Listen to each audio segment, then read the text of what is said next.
Estamos de volta e está chegando o nosso Puxando Fole, com ele, Tiago Calisto.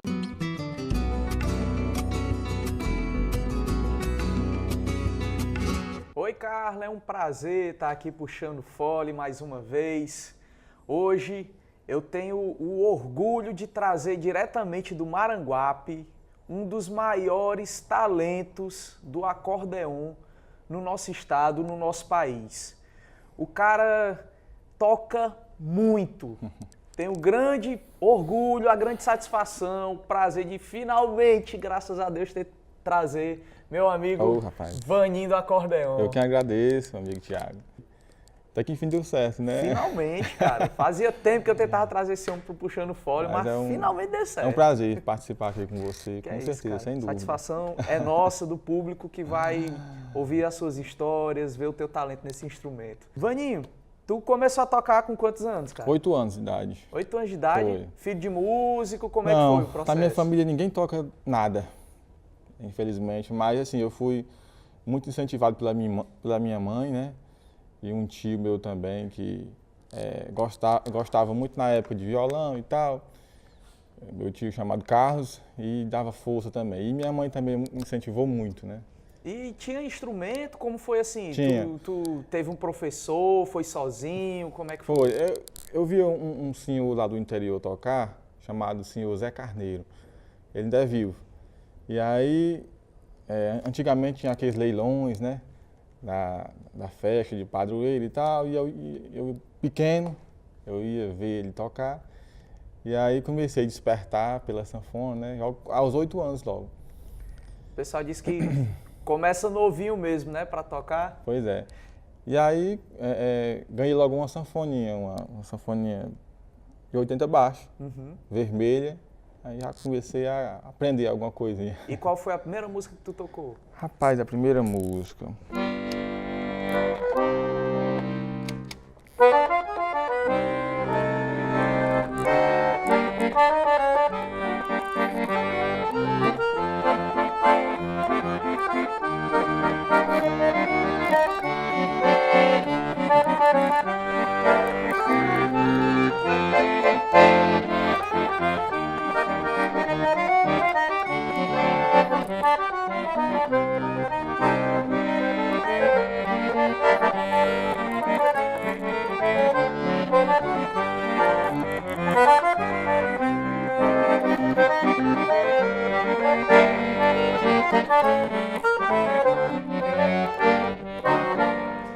Caramba, que massa.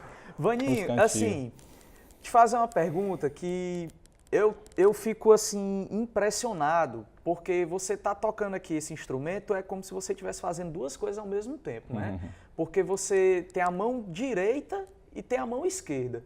E na mão esquerda fica aqui fazendo o ritmo, batendo o ritmo. Cara, às vezes que eu tentei pegar num acordeon, meu irmão, a cabeça trava. Como é que é esse processo, cara? Como é que... Explica um pouquinho disso para o público de casa para poder entender o tamanho da complexidade desse instrumento. Você que é um filho de um grande acordeonista, né? Luizinho Calisto, salve Luizinho Calisto. E você sabe mais ou menos, já viu muita sanfona rolar, né? A sanfona é um instrumento que precisa muito de dedicação, né? Do sanfoneiro, né? E aí, gradativamente, você precisa de estudo, né? E assim, ela se divide em 3 funções, né? Tem o teclado, o fole e o baixo. O baixo harmoniza e faz o ritmo, né? E o fole faz o ar passar nas palhetas, né? E o teclado, um teclado comum.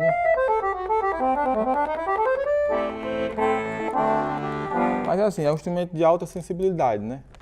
É um instrumento que mostra muito o lado sensível da coisa, né? Porque você tem como...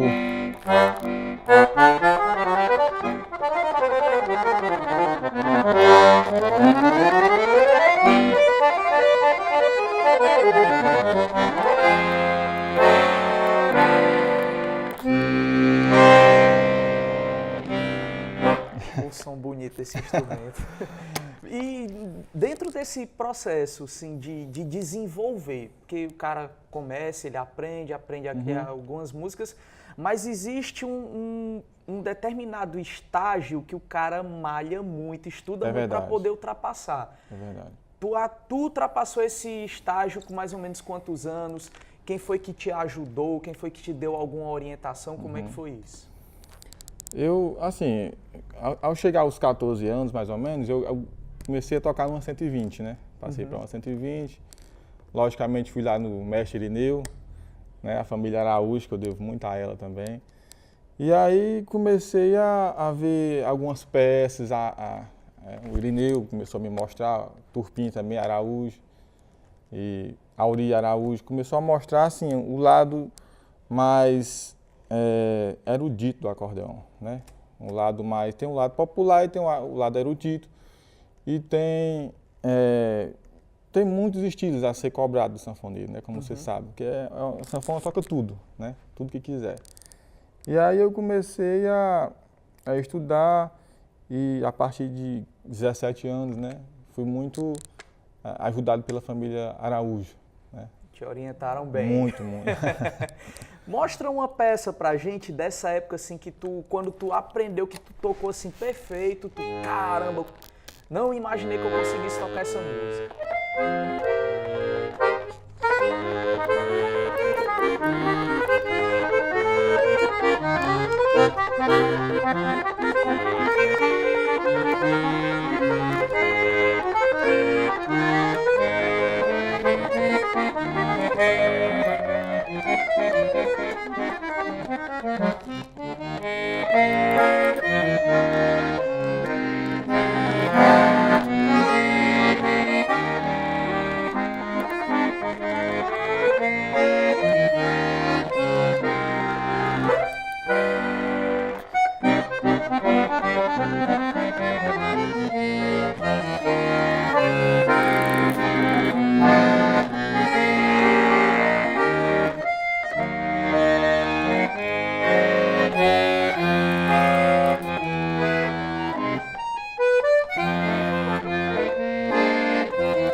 Rapaz, é bonito demais.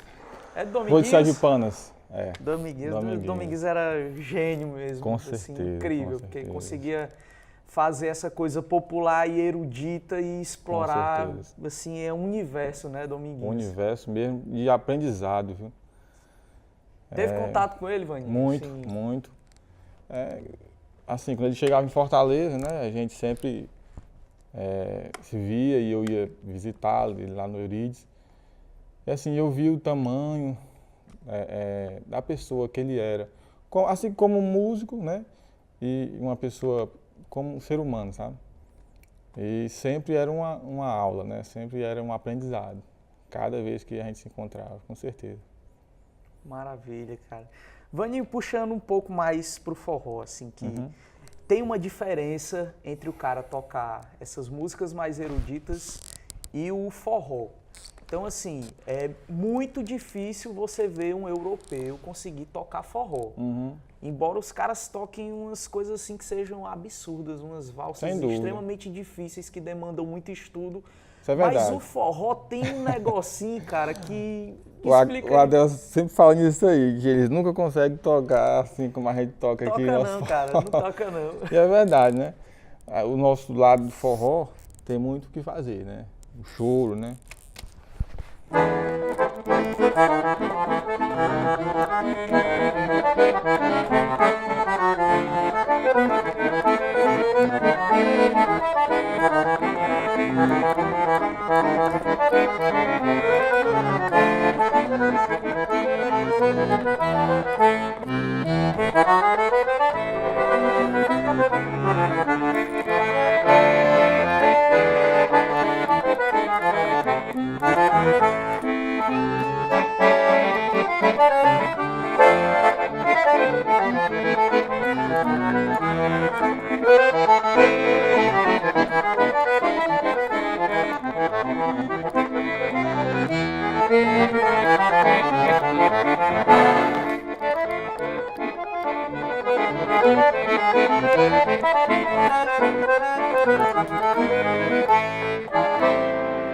Essa daí eu conheço até o autor É do seu dela. pai, Bi. É, Baião Menino do pai. É um menino.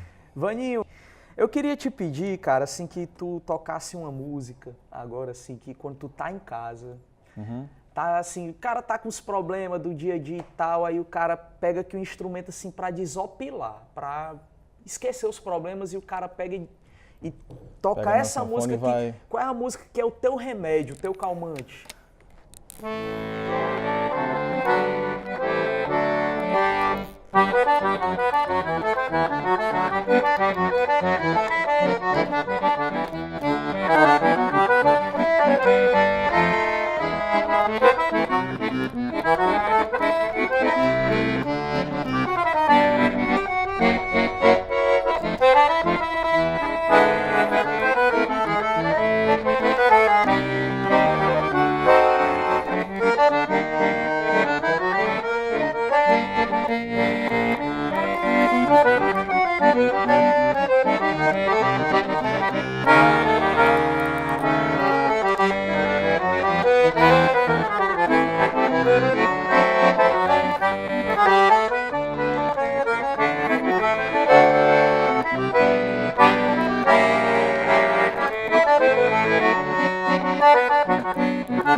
Maravilha, Vani. Cara, obrigado demais.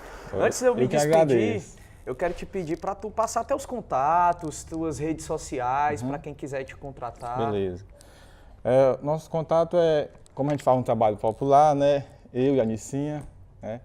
É Vani Nicinha, nosso trabalho popular ao público, é 988842770 e nas redes sociais, Vani Nicinha, o casal do acordeão.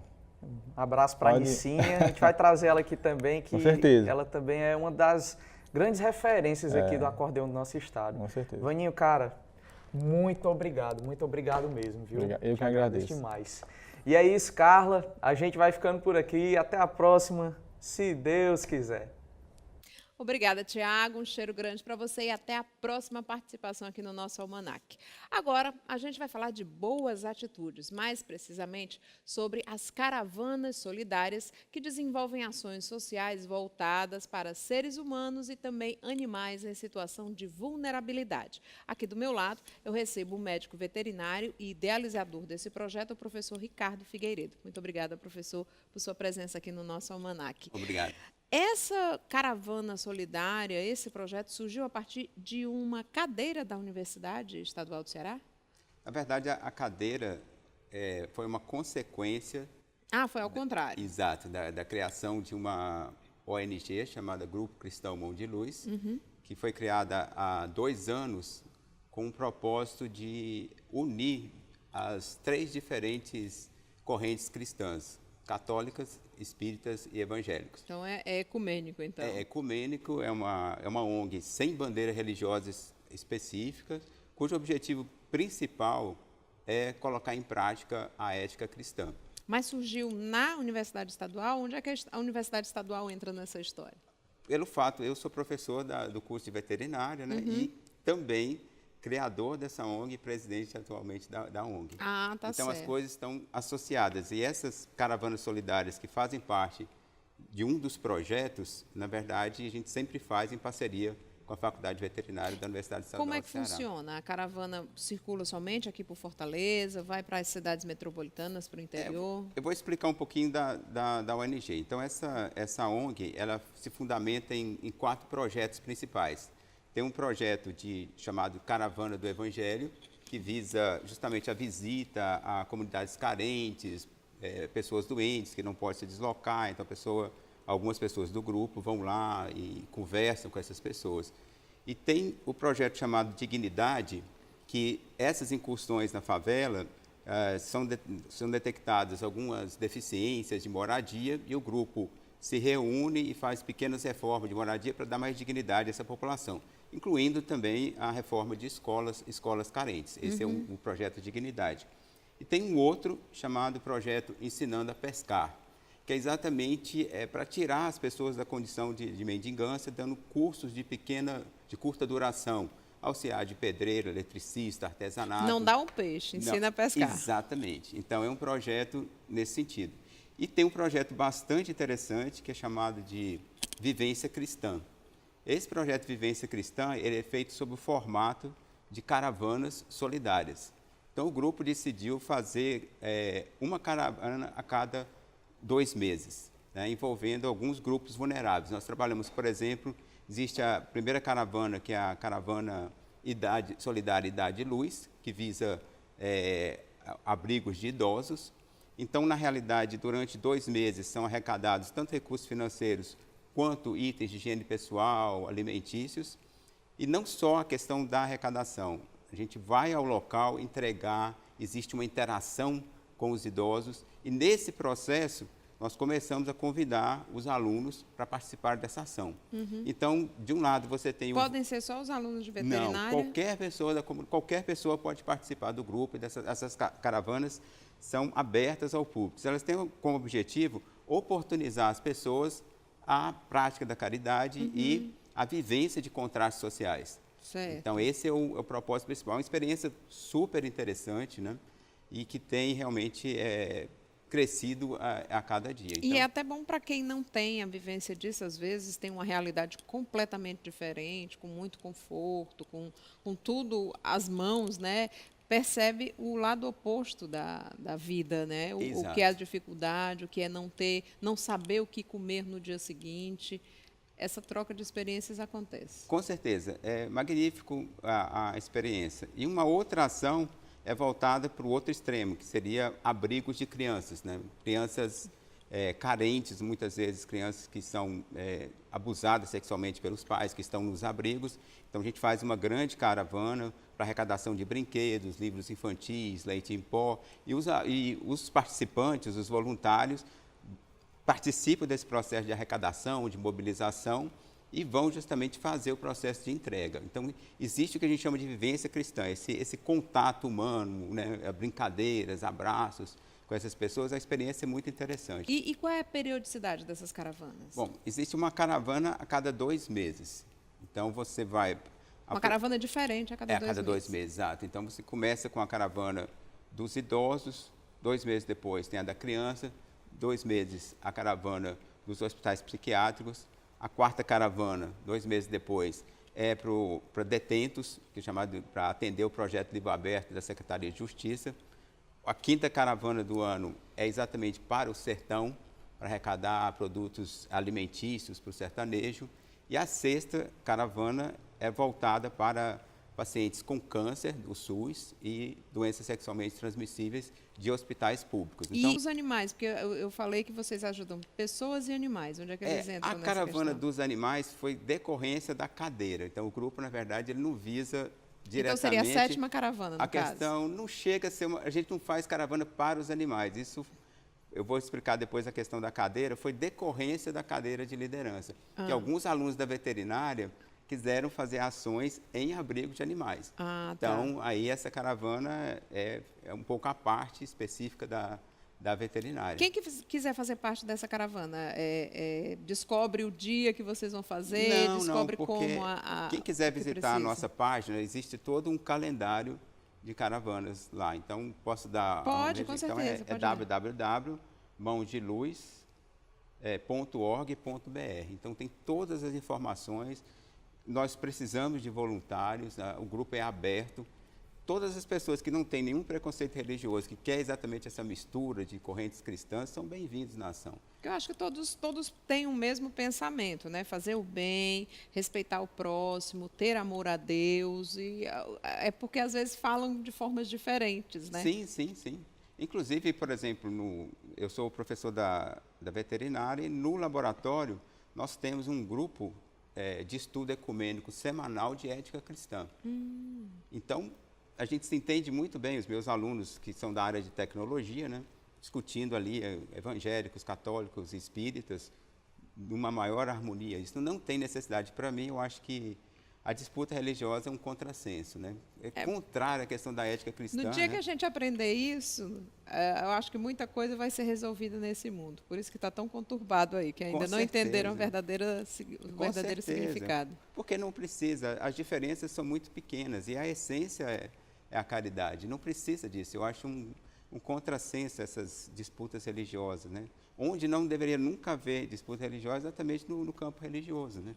Que visa a integração com o ser maior, que nós acreditamos seja Deus. Então, para mim, não justifica de jeito nenhum. Eu sei que essa linguagem não é muito comum para um cientista, mas eu acredito que o sucesso do nosso laboratório, do ponto de vista tecnológico, é baseado na ética cristã. Né? Tá certo. Agora vamos falar da cadeira, que na verdade o nome da cadeira é Liderança. Liderança Solidária e Ação Social. E ela é ministrada há quanto tempo na UES? Na verdade, foi uma experiência nova. É a primeira versão dessa cadeira na universidade. Eu acredito que não tem em outras universidades uma cadeira similar, que é exatamente em decorrência da ação da ONG. Essa ONG tem 2 anos, né? Só no ano passado, essas caravanas solidárias atenderam 6.000 pessoas, na verdade. Só no Sertão foram 2.000 pessoas atendidas, 10 toneladas de alimentos distribuídos. Né? O projeto Livro Aberto, foram arrecadados 2.000 livros, que resultou na abertura de 8 bibliotecas associadas a unidades prisionais. Então, realmente, a gente sente muito prazer em fazer isso. Aí surgiu a ideia, por que não ensinar isso para os alunos, essa questão, né? Juntando toda a experiência que nós adquirimos ao longo de 23 anos de pesquisa na área tecnológica, né? E também em diretorias, em Brasília, do CNPq, né? Na parte de coordenação de avaliação, surgiu a ideia, por que não compartilhar isso com os alunos? Por que não ensinar os alunos na liderança solidária? Fiquei curiosa agora para saber como é que é a prova final, o trabalho final dessa cadeira. Pronto, essa pergunta é excelente, porque, na verdade, essa cadeira ela foge a todas as características de uma cadeira tradicional. Não existe uma prova escrita, porque o ensino, infelizmente... Sonho da minha vida não fazer uma prova escrita, porque eu acho que isso não mede o conhecimento e como aquela cadeira foi aproveitada. Concordo em gênero, número e grau com você, na verdade, porque o ensino do Brasil... ele é muito conteudista, baseado na decoreba. E, na verdade, isso não se prepara o profissional para atuar no mercado de trabalho. A gente chega, às vezes, no mercado de trabalho patinando e aprende ali, no dia a dia, na marra. O mercado de trabalho precisa de pessoas criativas, que aprendam a lidar com esse tipo de situações adversas. E a liderança é para isso, é para treinar para essa finalidade. Né? Você realmente... preparar o indivíduo a lidar com situações difíceis, né? Com ter equilíbrio emocional, porque muitas vezes se pensa muito no aspecto intelectual, mas hoje a gente vê que a valorização hoje da inteligência emocional, quantas pessoas perdem o emprego porque brigou com o chefe, né? Foi um momento de violenta emoção, coloca tudo a perder. Então, na cadeira de liderança, né, nós baseamos a cadeira no livro dos 7 Hábitos das Pessoas Altamente Eficazes, de Steve Covey, que é um best-seller americano que vendeu 20 milhões de cópias, e ele foi justamente assessor do Bill Clinton, então ele trabalha uma liderança diferente, uma liderança que envolve um aspecto muito humanístico da pessoa. Então, eu a acho gente que o usa Trump não muito... leu esse livro. E ele fala basicamente o quê? O que a gente pode aprender desse livro que é passado na Olha, cadeira ele- de liderança? Para mim, assim, um dos melhores livros, ele marcou a minha carreira realmente do ponto de vista ético. O meu referencial é Jesus. Para mim, a liderança, o modelo de líder é Jesus através da ética cristã. Para mim, eu sou professor também de ética veterinária e para mim é insuperável. Para mim, a solução dos problemas humanos estão ali. Para mim, o Evangelho é digamos assim, um manual de instrução da alma.